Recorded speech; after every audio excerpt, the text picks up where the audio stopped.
Ready? Mm-hmm. Recording. All right. Welcome, everyone. Welcome to the SellOut show where we are always sold out. This is Dianna Geairn. I am the irreverent sales girl where my mission is to bring a dash of dignity to the art of selling. And I'm Shawn of the Selling Agency, and we coach humans how to sell to other humans, because selling like robots or jerks is totally 2010. Nope, not happening. Well, in today's show, here's the rundown. This is what we're pretty sure we're going to talk about today, but then again, anything can happen. All right, first up, we're going to talk about training. Oh, everyone loves training. It's the beginning of the year. Everyone's calling for sales kickoff meetings. We're going to talk about training, the good, the bad, the ugly, maybe even the uglier. And then I'm going to talk about the Girl Scouts and show you how that ties in. Ooh, Girl Scout cookies. Exactly. And then Dianna, what do you have on tap? Well, I thought, Shawn, that we could do a little bit of a book review today. I have some books that I can't wait to talk about, and I want to hear what you're reading too. Oh, okay, cool. Excellent. All right. So do you want to jump into to training? Yeah, let's talk about training. Well, I mean, I have my own opinions about training. I cannot wait to hear yours.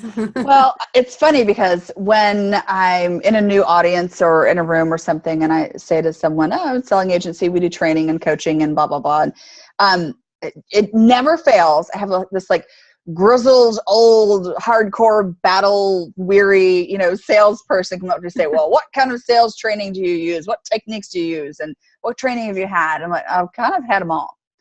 I've done, Brian Tracy, Tom Hopkins, and the Challenger sale, and I've done them all. And then they want to know about what techniques I use and what are I get this question a lot too. What are the hot new techniques in sales training? And it really blows my mind, because I think selling is not about technique. It's not about technique. It's about skill and enhancing skill. And, I think sales training these days is not really great, because many times I'll be part of a larger group of sales training, and there might be a couple different things going on for one of my clients, and they'll bring in different people. And it's either rah-rah motivational, woohoo, go out and conquer the world. I'm not going to tell you how or, right. give you any tools, but this is just feel good, and they've paid. It hurts me because, people have paid speakers to get them all fired up, and they get is rah, unicorn fluff. And it's not great. Then you've got training that is about specific technique. We're going to learn the Challenger sale. And that's not bad. I'm not saying that's bad, or, this acronym or whatever, but here's what I think. When I see people deliver that, they're saying this is the only way.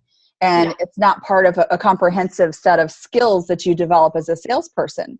So that's if you do my acronym sales, like my crap sales, you do the C, which is charisma, and the R, which is recruiting. I mean, right. It's like if you figure out this one formula, it's going to work for everybody. Yeah, and so much of it still is old. It's outdated. It's based on manipulation.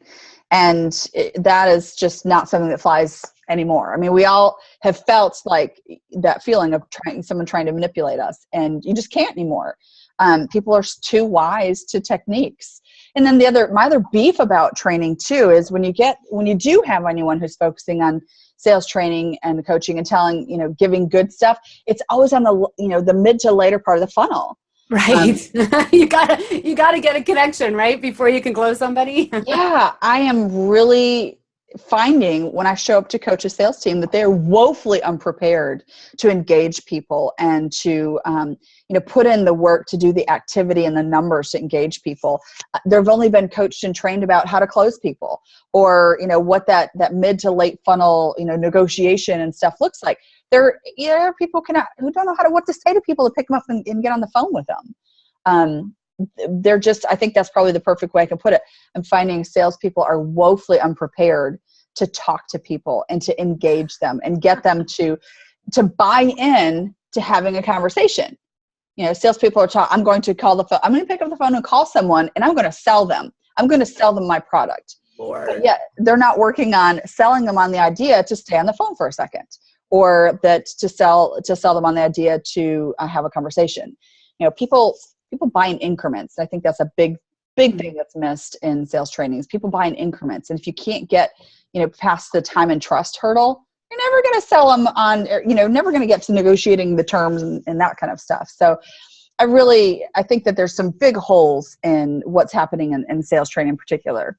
Well, I will add on to your rant. It's so funny that you bring this up because, of course, I was getting ready for our pilot kickoff of the SellOut show. And I'm thinking, what is it that I really, what is it that really beefs me about sales and out there? And, sales training is what came to mind, especially, I haven't done all of the sales trainings. I've listened to all of them. I've read all of them. All the people that you mentioned, I just absolutely adore. Brian Tracy, David Sandler happens to be my very favorite. He is the reason that I am the Irreverent Sales Girl, because someone once mentioned, they're like, you sound so much like David Sandler, all your ideas. And then I hear what's coming out of now look, I haven't done it. I'm not saying anything. If you don't like what I'm going to say, don't have to listen. This is the time to plug your ears. But, from what I can tell from Sandler training, it has nothing to do with what David Sandler would, talk about. So, you'd mentioned to me that you met a trainer once, David Sandler training, who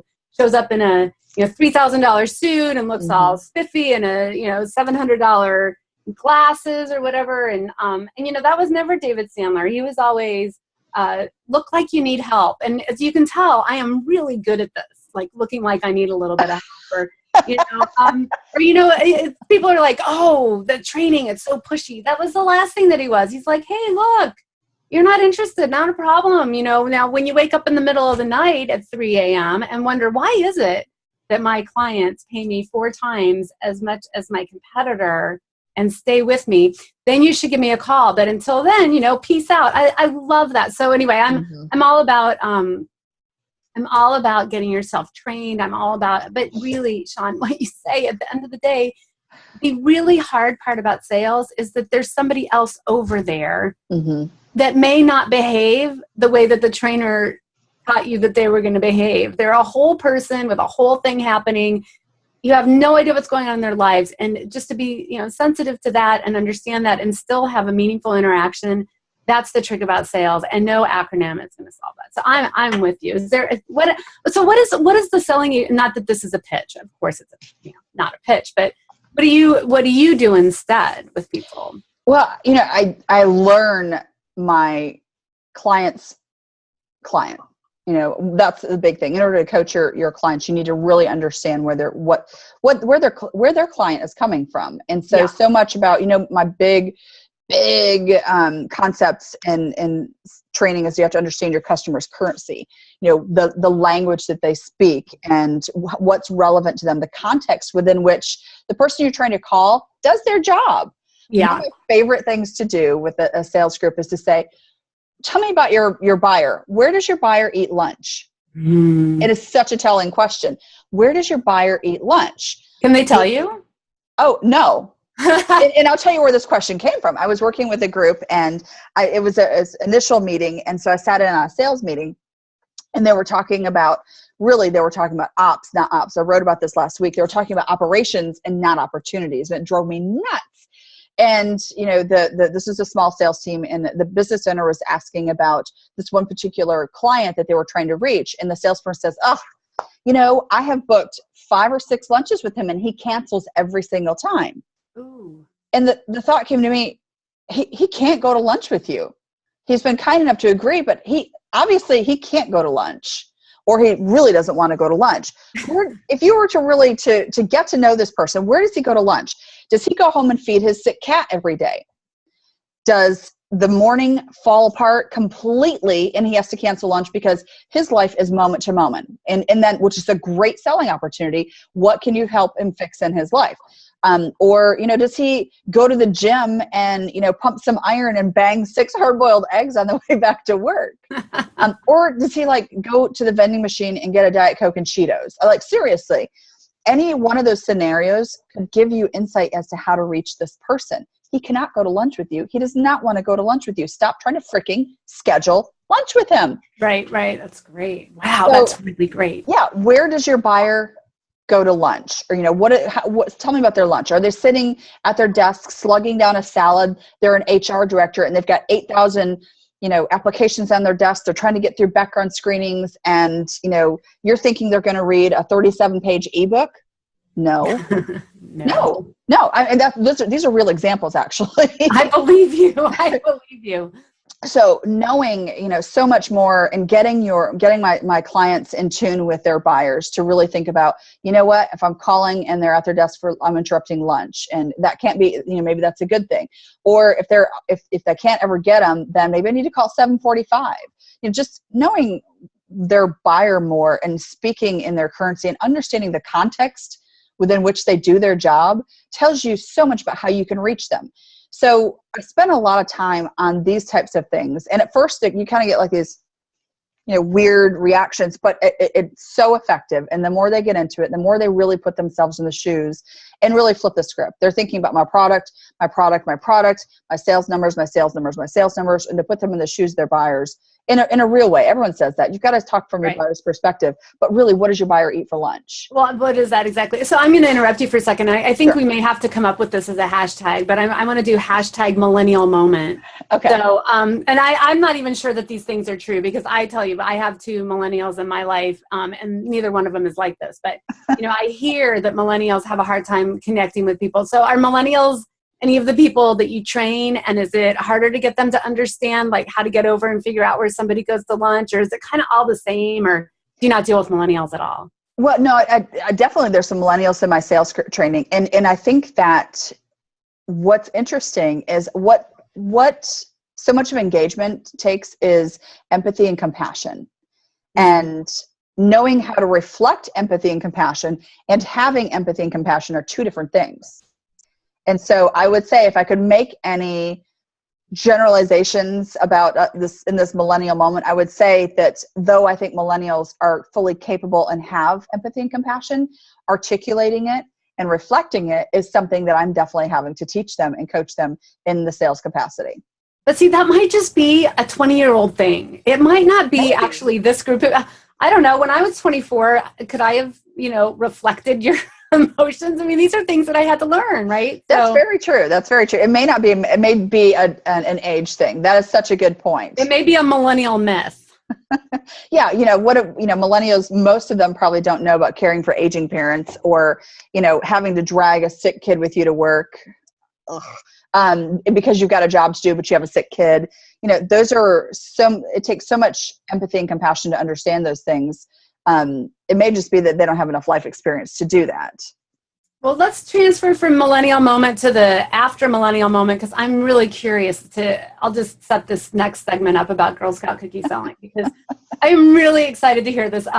When I was a little girl, I could not sell a thing to anybody door to door, which shows you just how terrible I am, because a little girl should be able to go to a door and actually pick up a couple bucks. I mean, how do you say no, right? Well, they easily found ways to say no to me. So moral of the story, you can learn how to sell. But so I'm really curious, what are you doing with these Girl Scouts, and how are you training them to sell? Well, I was a reluctant Girl Scout leader. I did not immediately raise my hand. I actually fired my Girl Scout troop leader when I was in 3rd grade. It was a mess. She was. That's a story for another day. We need to send out your picture to our we need to get that spliced in. Send me your. I'll get that picture and we'll splice that in here. This is the picture of Shawn, Karol, Sandy in her suit, 3-piece suit when she was 8 years old on the playground. Yeah. We were just not seeing eye to eye. She thought I was being bossy, and I was trying to organize the activities and mitigate risk and have productional efficiency. She just was not into it. So I fired her. I was like, these are not my people. Just can't do it. So when my daughter wanted to be in Girl Scouts, I was like, oh, bar. That's great. But she really, really wanted to, and they didn't have enough leaders. And so if I didn't do this, then my daughter wouldn't have this experience. So I was like, okay. So I stepped up. And I said, first of all, I'm going to need some checks and balances, because I'm not maybe the nurturing type. I barely have enough motherly instinct not to eat my own children. So putting other people's children in my care. If they tasted like a Thin Mint, though, you might not be able to resist. Maybe not. So fast forward to Girl Scout cookie season. Girl Scouts are actually, let me tell you, if you knew now what you knew then, or what you didn't know then about Girl Scout selling Girl Scout cookies, it'd be tremendous. They're actually iconic. It is a little slice of Americana. People love Girl Scouts, and they buy cookies for several reasons. They love the taste of them. They do it to support Girl Scouts, but they do it also because there's so many positive memories associated with them. So you have all these different selling points. So I'm talking to my girls about why people buy Girl Scout cookies.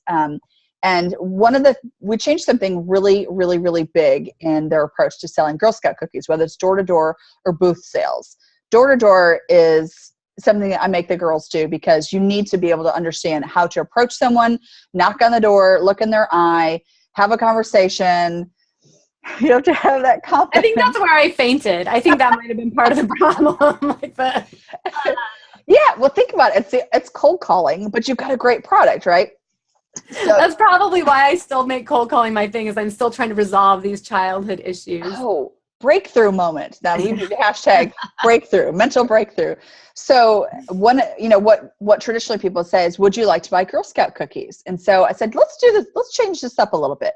We're going to change our first question. So, and this really worked fantastic with booths, and door to door is fine too. But so people would approach our cookie booth. We'd say, hey, how are you? What's your favorite Girl Scout cookie? Because who doesn't have a favorite Girl Scout cookie? I'm not asking you to buy the Girl Scout.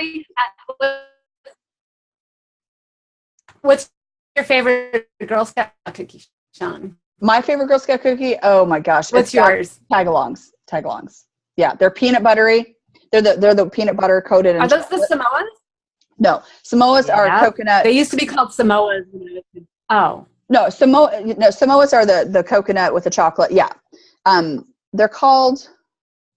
I know. Tagalongs were, anyway, it doesn't matter. I got it. I remember them. They are. Butter. Yeah. Yep. So when you ask someone, not will you buy, would you like to buy some Girl Scout cookies? It's really easy to say no. I'm on a diet. No, thanks. I bought some down the road. But if you say, hey, Diana, what's your favorite Girl Scout cookie? I could tell you. It was the Samoas, for sure. Samoas. It was. Oh, have you ever tried to freeze them and put them on top of vanilla ice cream? No. Can I have a box? Because I'd like to try that. It's so good. How many boxes of Samoas would you like? Actually, I'm really wanting to lose some weight, so I think I'll go for the thin mint. The thin mint. They're thin. I'm sure will help. So yeah, I'll take 5 of them, and I'll take 1 box of Samoas for my husband. Oh, excellent. Yeah. So, asking people, getting them engaged in what is their favorite cookie, stimulating all those, good feelings about their favorite cookie, and then asking them if they would like to buy their favorite cookie instead of just yes or no. See, that's so epic. But here's the problem with that approach is now somebody listening on the, on the video cast that is selling for Salesforce.com, they're not going to call somebody up and say, what's your favorite Salesforce integration app? You actually have to think. Yeah. You have to do some thinking. Like you thought, Girl Scout cookies are an American icon. It's something engaging. I mean, that's not going to be true for everybody. So I think, that's one of the things, getting back to your sales training rant, unfortunately, sales is a thinking role, and I'm not sure everyone's trained to do that. But anyway, back to you. So how's this going with our adorable little Girl Scouts? Are they? Oh, it's great. We haven't, cookie booths are in February, and we so this weekend will be the first weekend that we go door to door in our neighborhood. But you know what we're going to do first? What? Okay, so yes, I cannot underscore this enough. Selling is a thinking game, and it's not always just the one touch. So there's this thing called Nextdoor. I don't know if you have ever heard of Nextdoor. No. It's the Facebook for neighborhoods. I don't know if you know about this thing. Oh. So, yeah, it's very cool. So your whole neighborhood is on this platform. You can send messages, you can make posts and stuff like that. So we post before we go out and knock on doors, hey, Soph and actually we could team up with a neighbor she's a troop leader. She's got a girl, and we just split the proceeds, whatever. We're going to be out knocking on doors for cookie orders Sunday between this time and this time. And we don't have a huge neighborhood. So what that does is, one, it tells them that's what we're doing. It puts it out there that cookies are there. And then also we get all these orders that we don't have to go to houses. Oh, I'm not going to be home. Here's my order for 15 boxes or whatever. We sold almost 100 boxes. It allows people the opportunity to hide and turn off all the lights and not answer the door though. You know what? That's great. That just save me. I'd rather have them do it. Yeah. But it produced another 100 boxes of sales from that message. People are like, I'm not going to be home, but I want these. And then when we had extra, and when we were going to have delivery dates, we said we're going to be out delivering to, this is the weekend we're delivering Girl Scout cookies. If you want extras, we have extras. So, that's social selling. And then in addition to, we'll knock on the doors. I mean, there's all these great things you can learn just from selling Girl Scout cookies. Social selling. I love it. Social selling brought to Girl Scout cookies. I really love that.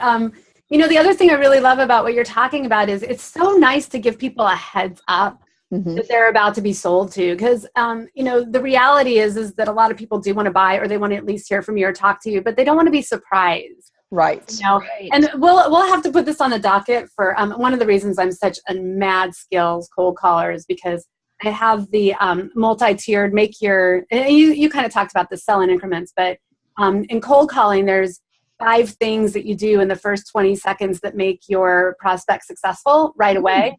And giving your people the heads up, that we're coming to do something that you're going to enjoy. Right.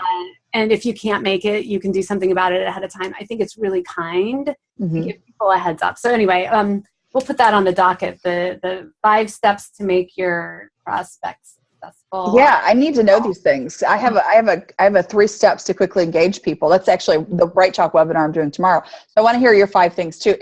This is what fascinates me. It's really, next week. This is our next week's topic. Now everybody has to tune in because they're dying to know. Aren't you dying to know?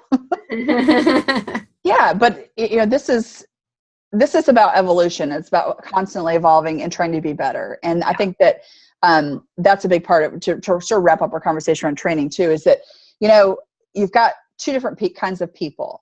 You've got people that are open, and you've got people that are ready and they want to learn and absorb to be able to grow. And then you've got people that are it's always someone else's fault. This isn't going to work. I don't need this. And you've got closed-minded people. So I can usually weed them out just by looking at their faces when I show up in a room for training. And to those people that are closed-minded and don't, absorb it, of course, they're not watching this because people who are going to watch us are going to want to learn, right? They need to be fired. Or they may just want to be laughing. I mean, whatever. Yeah, you don't have to learn a thing from us as long as you get a little bit entertained. Yeah. If you aren't open to the resources and efforts that your company is bringing in to try to make you successful, you should just go. Like, seriously, do everyone a favor, just cut bait and run. Or you need to really try to do something to change your mindset. But if you're not, it's really telling if people aren't open to coaching and training, and it's just all, I don't need this, or Well, and you better be producing 3x everybody else in the room if you're going to have that attitude too. Just saying. Yeah, and I'd be very interested to see if there's ever any top performers that are closed-minded like that anyway, that are really performing. Doubt it. All right. Awesome. That is the sales training rant woven in with your favorite Girl Scout cookie. What's next? What books are you reading right now? Book review. All right. Well, I have my 2 books here that I wanted to talk about, but unfortunately, I'm gonna keep bringing my little Kindle to my book review. It's such a bummer. I noticed this, Shawn. One of the things that's the saddest about flying now that didn't used to be true is it used to be so cool to see what somebody was reading next to you. Yes. It became a conversation piece. Oh my God, you're reading, Clan of the Cave Bear or so. I'm dating myself here, but. You can tell oh, what are you into? Oh, don't you love this part? Right. So anyway, my Kindle, the Kindle separates us from people. But it does. It doesn't allow for that sort of bonding experience over, the cover. It really doesn't. But I have this book in hand, and I started this in December. So I got a hold of a pre-copy because I happen to know Jill. So, shameless plug for Jill, but More Sales, Less Time by Jill Conrath. This has absolutely transformed the way that I do my day because all it is about, and I knew this was true, this is the surprisingly simple strategies for crazy busy sellers. And we all sort of imagine that we're crazy busy, but the reality is that we're binge watching something too. So we can't be that busy. Do you know what I mean? It's not like we're really a great moment with a sales opportunity. I heard a great quote one time, and I don't remember who said it, but they said, busy is a choice. Busy is a choice. I hate the term, I'm just so busy. No, you choose what you do to make yourself busy. And busy is not productive. So, yeah. Right. My sidebar. Well, it's not, busy is never productive, right? And then the one thing now, I'm going to allow myself just a little bit of what's it called? I don't know, a glip here, whatever, but no warmed over porridge on this show. But I will tell you, the one popular, kind of thing out there, nobody can really actually multitask. I'm going to say, you know what? Nobody can actually really multitask. Mm-hmm. And Jill's book really lays out how your brain works, and you didn't even know that you were being distracted in the ways that you were being distracted. And I think that we fundamentally know that if we just really had that hour and a half to sit down and nail out a call block or reach all the people that we were supposed to be reaching and be completely focused on it and completely immersed, it would make a huge difference. And it does, and it has. And already my sales have gone way up, and my time feels like my own. And I feel like I'm in control and productive, because I used to always just feel frenetic. Huh. So it doesn't mean that I don't feel frenetic still sometimes, or that I get everything done really great. And I have only read half of it, so there's probably another half to go. But anyway, highly, highly recommend this. One thing I love about Jill is she always tests these things on herself. Jill tested, yes, I love that. Or she, writes about them. So this isn't philosophical. This actually is something that she did. Well, what's your favorite thing you've taken from it so far? Put my mobile phone in the other room. When I'm doing it, because here's the thing, that mobile phone, I get a text, or I get a notification, and, the weather alert, and I'm like, squirrel. And you have no idea how much that takes away. Mm-hmm. Now, but also I get to, and then I have these little breaks that I schedule in where I actually have a part of my day that I'm supposed to go take a 20-minute walk with my dog. And that, just knowing that you've got that kind of a break coming up makes taking, the time to focus really worth it. Good. Okay. Well, I'm about halfway through it too. I do a lot of the things, probably not as well as Jill has laid them out, but when I left the corporate world and went to go work for myself, like for instance, today I'm in my home office. Yeah. And I love being in my home office, but most of the time I'm out at my client's office. I had to learn how to not have anyone else around in order to be productive. And so much of it was, you've got to schedule things for yourself. And I shut everything else down and focus on one thing. And, don't confuse being responsive with being reactive, and put the phone away. Actually, I turn my phone off whenever I'm doing other stuff. I mean, like when I'm going to write, I shut everything else down, and, there's nothing else up. No email's going to pop up. None of those notifications. It's just really hardcore focus. And that was the biggest thing that's helped me. But she's got some other good nuggets, and we shan't give them all away. You're going to have to read it yourself. Can't. I'm giving them away. I've got a bunch of them. I've got a bunch of training coming up, and I'll give those away for prizes, for do-good prizes. Write to Shawn, Karol, Sandy and beg her to win a prize. But on that line, I want to, and this is a gift that I want to give our sellers out there. Along those lines, if you do work in an office and maybe you work in a cubicle, I really recommend that you figure out some way with your manager where you can be making your sales calls where other people can't hear you. And it's not like you don't want people to hear what you're saying, but you just can't really relax. It's kind of like you always have an audience, a judgmental audience at that. And if you need some support on this, you got to go look up Trish Bertuzzi's article on this about telling managers that they need to give their salespeople conference rooms, or when they're doing their sales blocks, they need some privacy. So if you're having trouble with that, find Trish Bertuzzi's article, take it to your manager, get yourself your call blocks in a place where you can talk, be yourself, walk around, be yourself, open up, have a private conversation. I love that. Very good.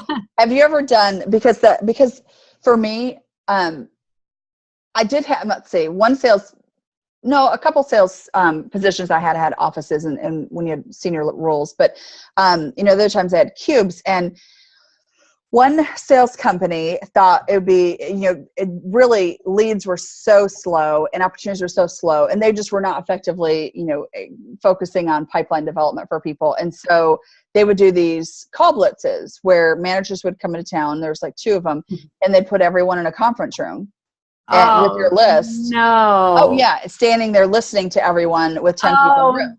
God, I would just melt into the floor and die. It was not fun. I mean, for many reasons. And I mean, it was almost more like a punishment. Yeah.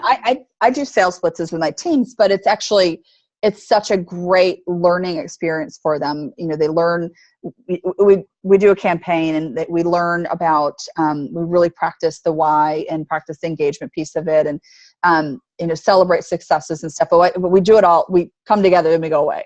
Yeah. And to do it all in one room was, it was really almost cruel. It did make a lot of people feel.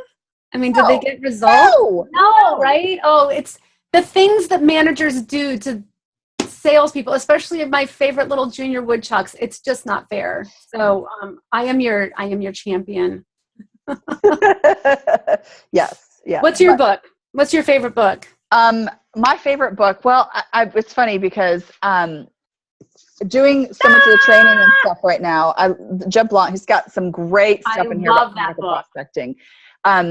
I firmly believe that if I don't give my sales teams at least 10 applicable, practical, pragmatic things to do in sales training every time we meet, I mean, there's just, they're hungry for, well, what do I really say? Right. And how does that work? Not theory, but how does this email work? And what's the subject line? So, he's got some great gems in here, from everything from email and phone and social selling. It's a lot, actually. I love his battle cry, make one more call. Mm-hmm. Yeah. You just never know. And I do believe, that the multi-touch approach is really great. Warm them up on LinkedIn or Twitter, or send email and phone call. I mean, so having like a whole playbook of things to do, you've got to surround someone if you really want to speak to them. You can't just, dial and give up. Oh, nope, they don't need me. Or I even have a whole program about getting through the pushback. I don't have time right now. Mm-hmm. Or, I'm just busy right now. Or, I work with your competitors. Of course you work with my competitors, because chances are you didn't just decide, you just didn't discover that you need this. You're probably already using a solution.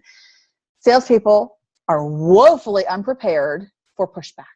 And so this has got great gems in it. Big shout out to Jeb. Absolute. My favorite book of 2016. And I usually my copy, it has yellow sticky notes hanging off all the sides. It's highlighted like crazy. I gave it to a friend of mine who has to read through all that crap. But yes, I testify. That is a great book.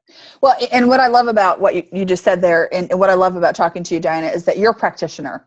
I'm a practitioner with my sales teams. I don't do as much prospecting, cold calling, because, and we'll get into this later, because so many people come to me because of the writing and the content and the sort of the revenue, the machine that I've created there. But I still do prospecting and calling, and I just do it in a different way. But I sit with my sales teams and we get on the phone, or I'll do a sales call with them.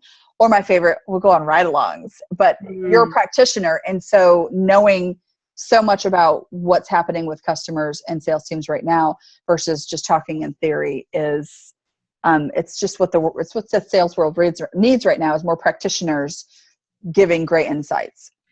Well, aren't we the perfect mix then? Because we need great sales managers too, because I will tell you what, I've seen terrible salespeople, and I think you can lay it right at the feet of the people that are training them. So, so if you're a junior woodchuck and you want some really great sales management help, Shawn's the person to go. All right. Well, it looks like we're almost done here. So we need to wrap this up. So what next? Walk the talk, right? Walk the talk. Yes. Speaking of being practitioners, I don't ever tell a client to do anything that I don't do myself, that I haven't done myself, or that I wouldn't do tomorrow. So you and I said, how do we end this? And I said, let's walk the talk. So you had a great idea to say, what are you going to do tomorrow or today to be, or this week to be better?